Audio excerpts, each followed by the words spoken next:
But the first time we spoke, something in me awoke.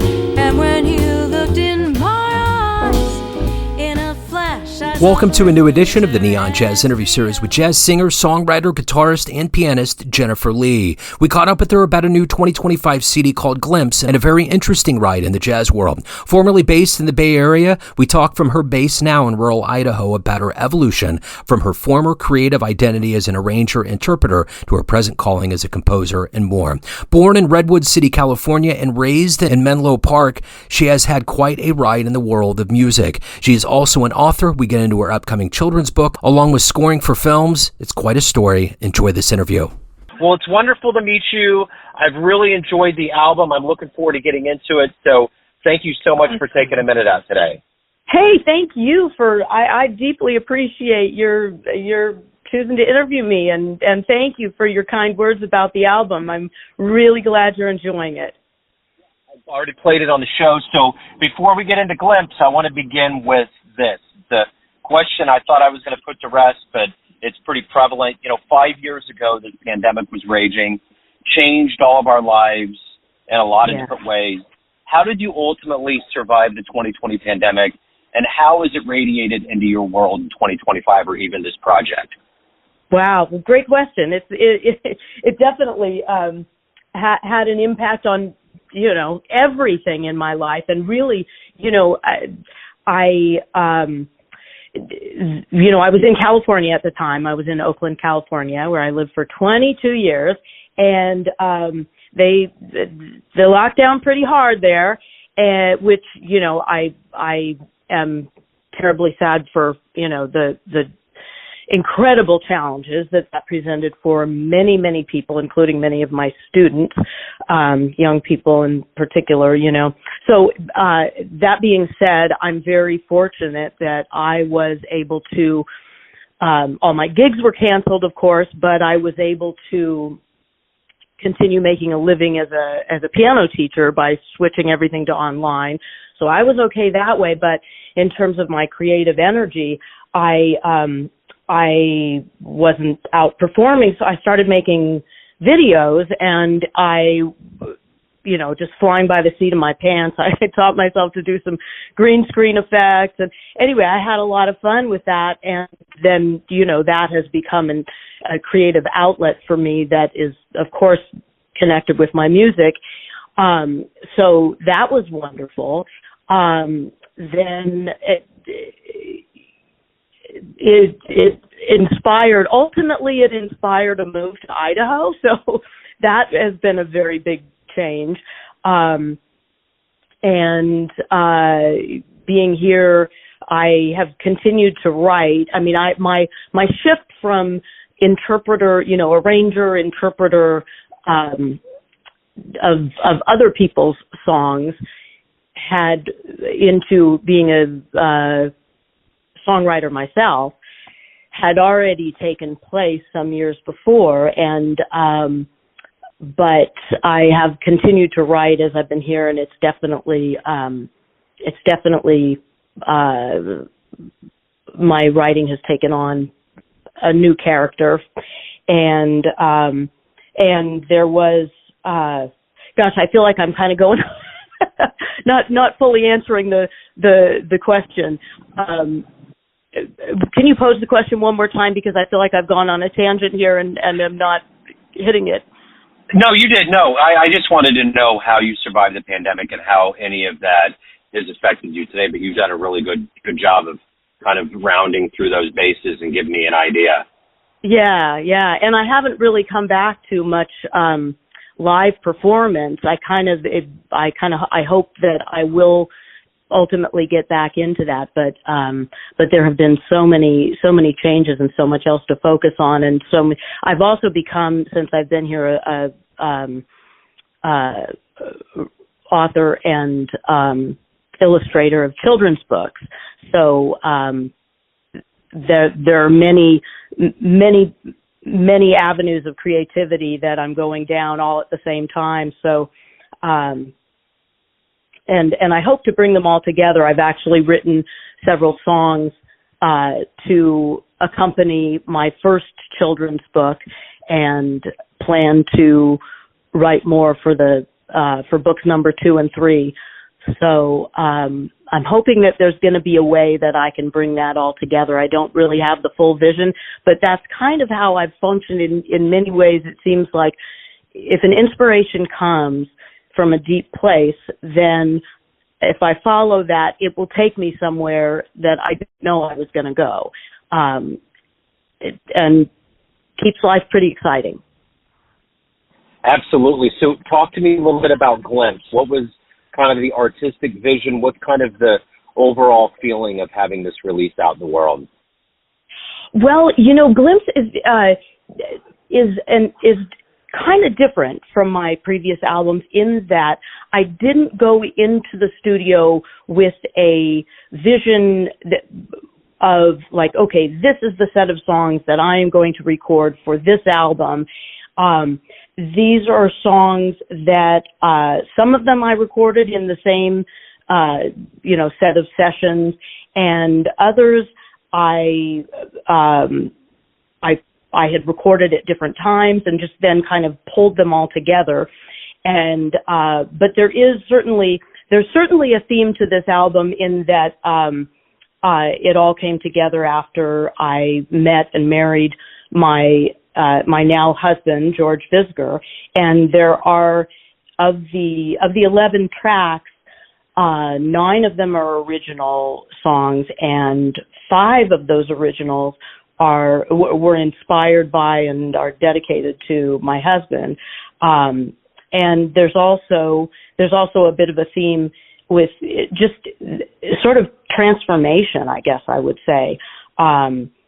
There has been a lot of evolving that has happened, both in terms of me, both in terms of my internal emotional space, but also, I didn't think I would ever leave Oakland, and I certainly didn't think I would ever leave California. And here I am in Idaho, in a small rural town on a big piece of property where we're, growing a lot, where I was, in the middle of the gritty city before, and loving it. I absolutely loved my life there. But I would say that this album definitely reflects change and transformation. And I can, if you'd like, I can get into, certain particular songs in that regard. But big picture, that's Yeah, no, I love the big picture of it. And I want to needle in a little bit more and ask you this. What are you ultimately hoping the listener gets from this album? First and foremost, upliftment. I want people to have a joyful experience, and I feel like music is so powerful. We all have had the experience of a song bringing us to tears, or making us want to get up and dance, or there's just a million different ways, right? It's across the entire spectrum of emotional experience that a human being can have, that music can evoke so much in us. From very, very, very dark things. I've actually recently been asked to write songs for a documentary film about, oddly enough, about sports and about the experience that professional players have after they can no longer be a professional player. And one of those songs is about, I don't know if you know what CTE is. It's that brain disease that, yes. Yep. Okay. So anyway, one of the songs that I've written, which is so out of character for me, is about the experience of somebody who's really at the end of his rope, with his brain making him crazy and suicidal. And anyway, that's never been what I've written about before, but I have personal experience with writing something that is just the darkest of dark, all the way, to what is much more typical of me, of writing about things that are joyful and uplifting. And with this album, certainly there is my, track, one of the songs on this album is called Hold On, and that is, there's definitely some sadness and pain and darkness in that. But ultimately, when you come to the end of the song, it's, uplifting again. So I would say that is, if I had to just kind of boil it down to one thing, it would be upliftment and joy. So take me back to your beginnings. How did this career and then evolve into jazz? How did it all begin and take root with you? Well, I started playing piano when I was very young, and had I been a more diligent practicer, I would be much better now than I am. That being said, my grandfather got us a piano when I was 4, and apparently my mom couldn't keep me away from it. And so way back then, people weren't taking piano students till they were 8. That was just sort of a general rule. But she searched and searched and found a piano teacher who would take me at age 5. Which was, such a blessing, such a gift. So my mother drove me to piano lessons every day for a few years. And so I started on the piano. Then when I was 8, I got a guitar. And so I started playing, little chords down at the end of the neck, the real basic stuff. But that was when I started singing, but only when I was totally alone. I was a closet singer for many, many years, absolutely terrified of sharing my voice with anybody. That being said, there was definitely something inside me that said, this is the thing that brings me the most joy. This is what I want to do. But it took me a long time to as an adult, to fully admit that to myself, to kind of come back to that thing that I knew deeply as a child, and to actually put myself out there as a singer. But in terms of like how I came to jazz, the musical influences that I had when I was very young, my parents owned, do you remember, I don't know what generation you are, but do you remember the thing called the 8-track tape? Oh yeah, of course. Yeah. Okay. So there was a precursor to that called a 4-track tape. And my parents had a 4-track tape player, and there were 3 tapes that they had. They might have had more, but these are the only 3 that I ever remember hearing. They had the soundtrack to the movie A Man and a Woman, which of course was all like bossa nova music.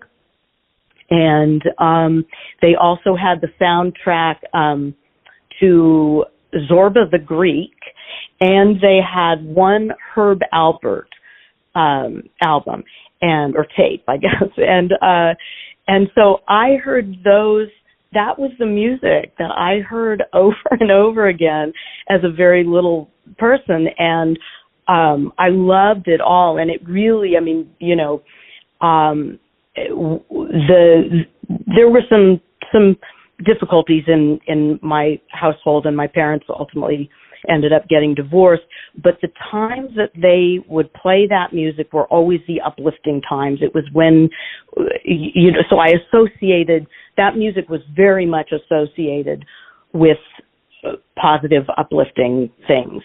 And it got in deep, and I feel like that's kind of what led me to moving toward jazz and certainly, Brazilian music as well. There aren't any Brazilian songs on this particular album, but in my previous albums I did, especially, when I was recording other people's music more than my own.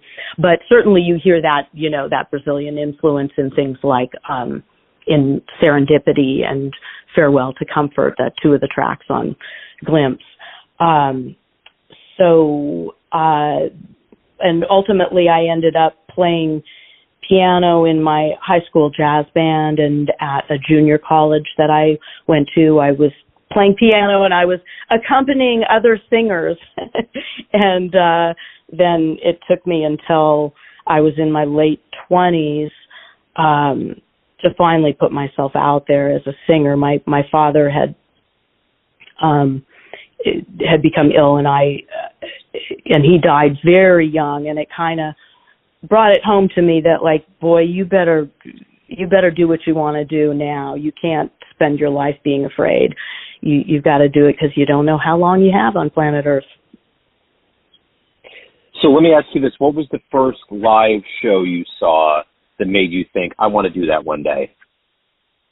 You know, I have this vague memory. Well, it's vague in a certain way, but it's not vague in another way. It's not vague in terms of the emotional impact, but I'm not, I believe I know it was when I was in grammar school, and I think it was I might have been in kindergarten or first grade, or maybe second grade, but I was very young, and there was a big band that came and performed for us at our school. And it probably was like one of the local high school jazz bands or something. I don't know, but I remember hearing that music live and it was just like this beautiful explosion of fireworks in my brain and in my soul. It just resonated with me so deeply. And I don't remember thinking in that moment like, oh, I want to do that. I just remember it being so deeply impactful in terms of just making me feel good. So let me ask you this. At the end of the day, what do you love the best about being a professional musician, about performing and making music? Well, I would say right now the most, this is taking it a little bit away from the performance aspect of it. I would say right now it's the composing and writing. There is such a, I feel really blessed, and maybe, I haven't talked to that many other songwriters, so I don't know how unique this is or not, but I have such a, my experience of, how people talk about being in the flow, right? And that is so much my experience with songwriting, and there's so much joy in that. And then, and sometimes, I've had the experience of an inspiration coming to me. It kind of feels like there's this muse that is circling overhead and throwing a lasso down and capturing me and, saying, okay, you are going to sit your butt down at the piano right now, and this song is coming through you. And so I'll have this experience of I feel like I'm magnetically attached to my piano or my guitar sometimes, but more often I'm composing on the piano. And I just don't get to leave until that song comes through me. And I also have the experience of songs that take a much longer time to actually fully come into being. It might be months, sometimes it's even been years. But it's always this really just sort of ecstatic experience. And then, of course, to take, my songs that I've created, and also actually when I say that, I kind of feel like I can't take all the credit. It always feels like a collaborative experience, like there is some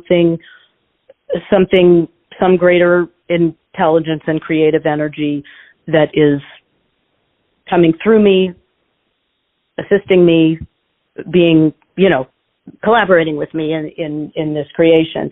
But then to be able to take those songs into the studio with, or whether it's, it's just, I haven't been performing live much in the last couple of years, so I'm thinking more of being in the studio, but it's either way, taking them to, I work with extraordinary musicians. I am so blessed to get to work with, world-class musicians and to bring these songs, we write most of the time. I mean, there might be certain parts that are written out, but generally speaking, I'm bringing them a lead sheet, and to hear the way that these musicians help me to bring the song to life, that they all bring their creativity to it, and that is really just such a joyful experience. So yeah, I hope I've answered the question. Oh, you certainly did, yeah. And I'm curious, very simply put, why do you love this art form we call jazz? Wow.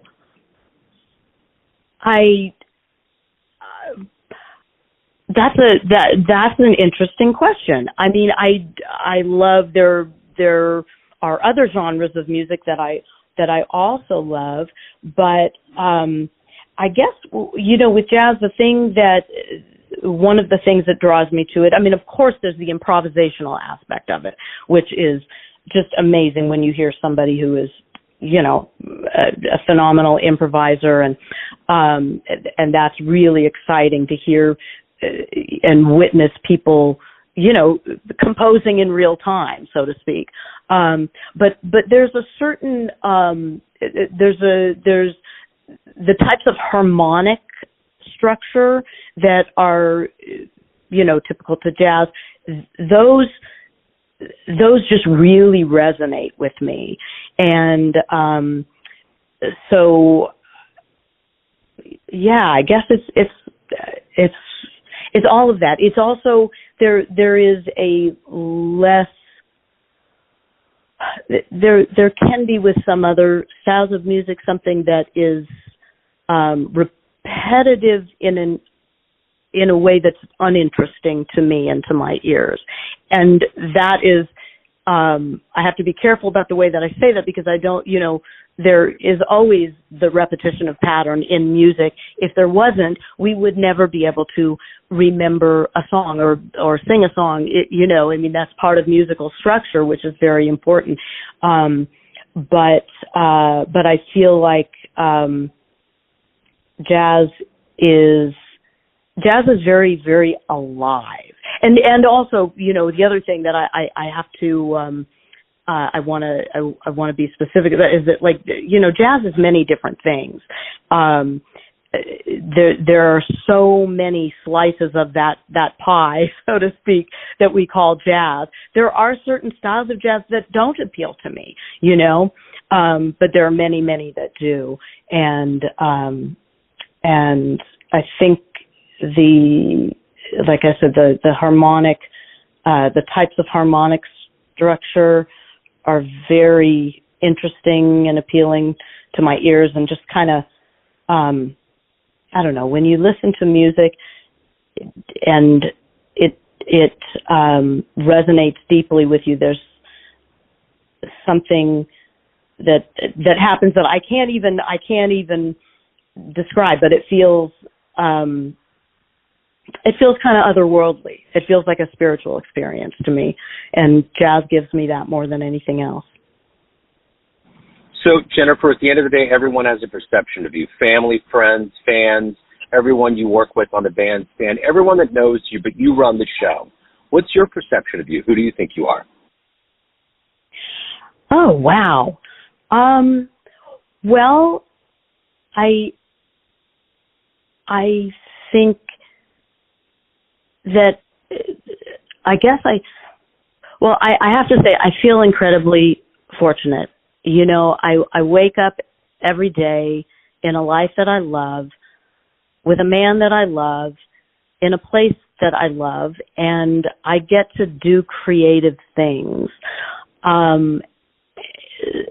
So, and very clearly, creativity, both in visual arts, in writing, and in music, are the things that have really defined my life. Both my professional life, but also my just what there's not a separation between my what I do in my professional life and what brings me joy, what I do as, what I would choose to do as a hobby, or, if, so, gosh, I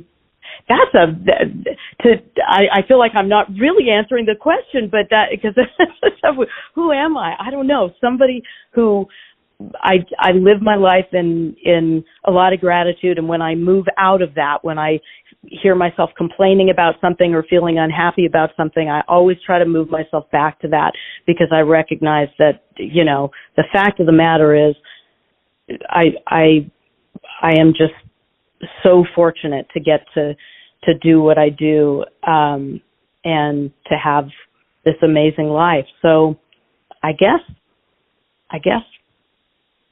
somebody who's really grateful. I like that. Yeah, sometimes that question begs for more, but I think less sometimes is the key. But that's beautiful. So let me ask you this: if anyone wants to pick up a copy of Glimpse, I know you said you haven't performed for a bit, but if there's anything else in your world that people want to connect with, where's the best place for them to go?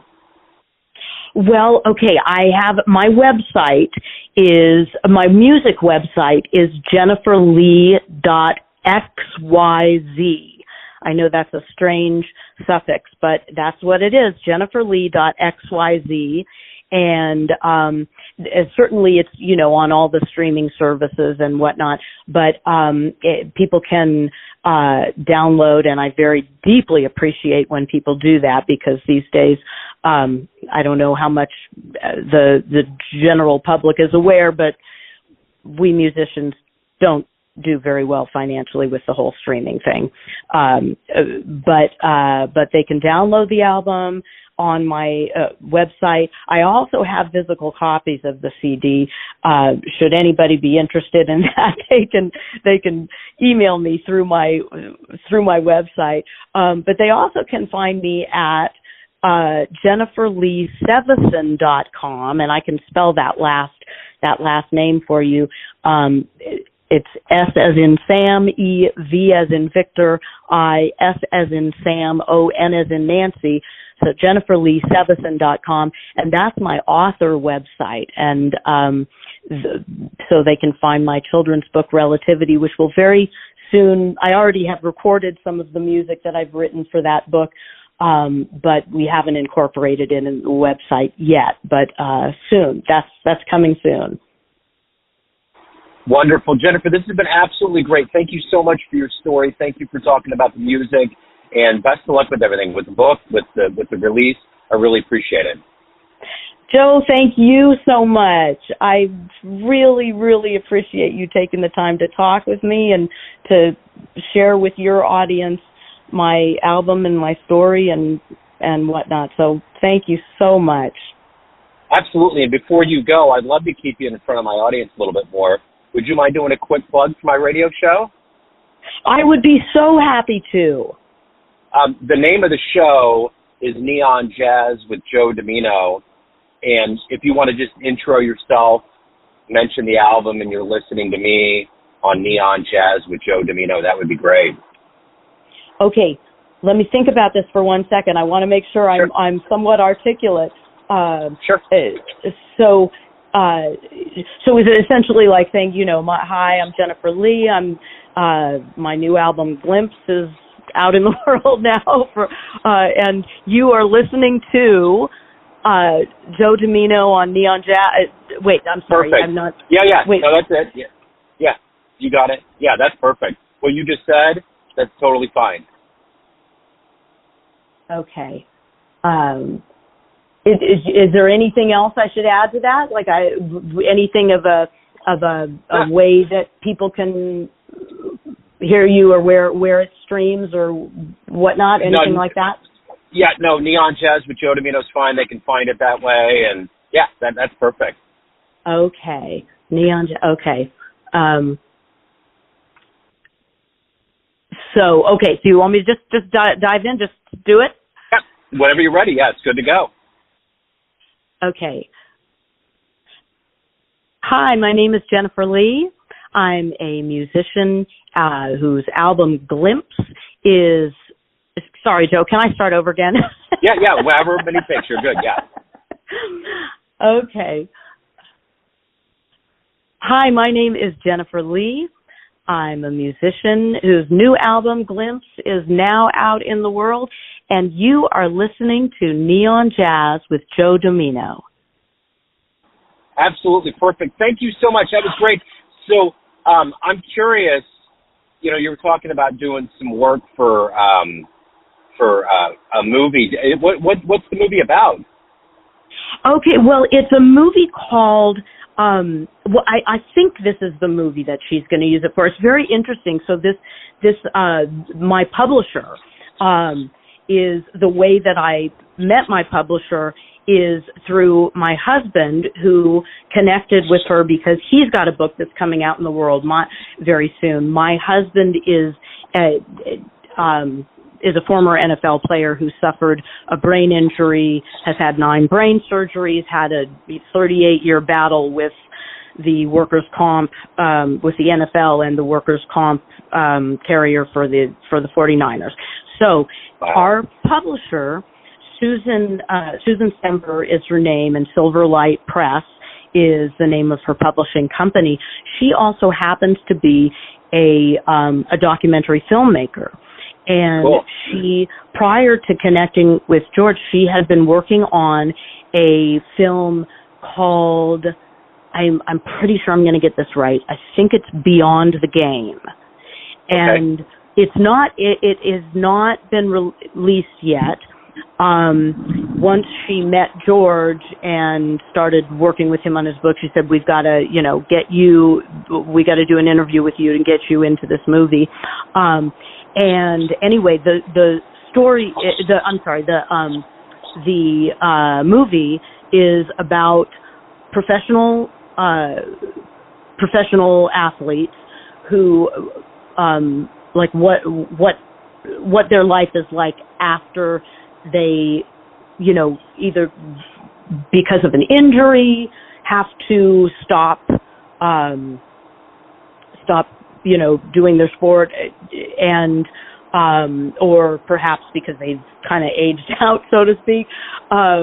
But for many of them, there's a real loss of sense of identity, and they really have to, sort of reinvent themselves, and that can be a very challenging thing. And so anyway, once I connected with Susan, she said that, she was interested in having some original music for this documentary or for other projects. And so I ended up writing 3 songs for her, which was a really, it was a super fun project because everything else that I'd ever written was about my own personal experience.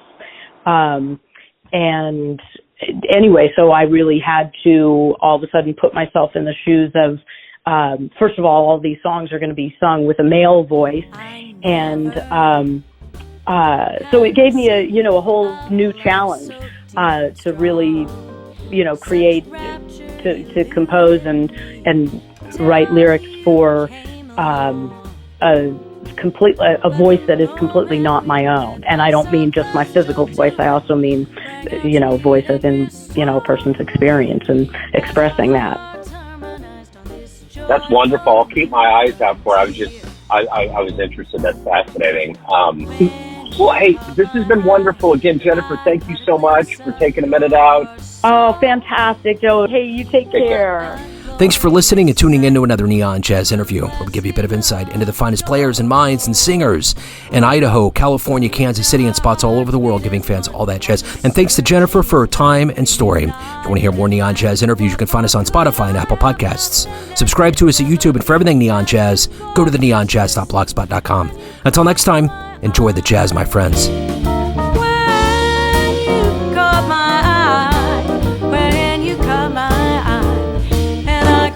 Glimpse of your soul.